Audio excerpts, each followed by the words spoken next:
bravo, tată.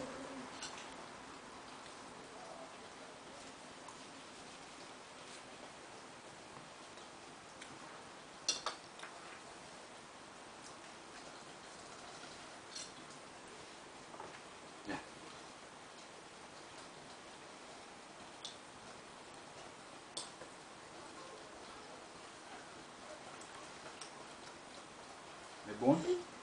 Ușor cu furculița aia, da? Ușor, ușor.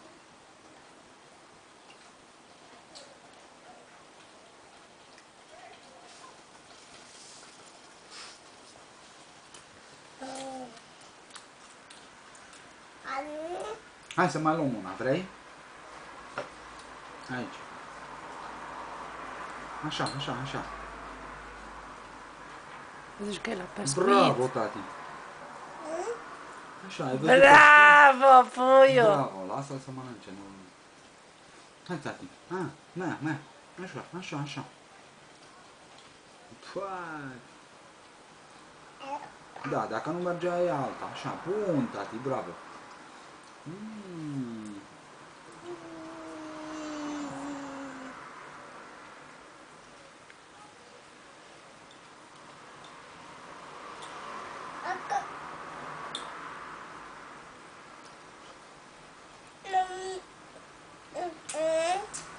Da, mami, acolo e casa visurilor.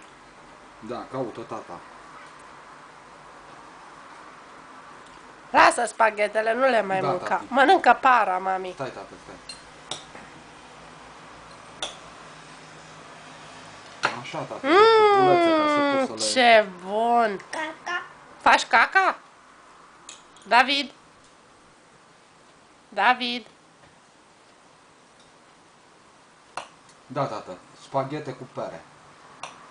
Specialitate. Nu. Ia, dă-o încoa. Nu i le lua din mână, lasă-l dacă vrea să le ia. Bagă. Aha.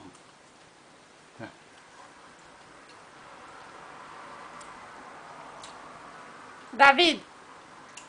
David! Go!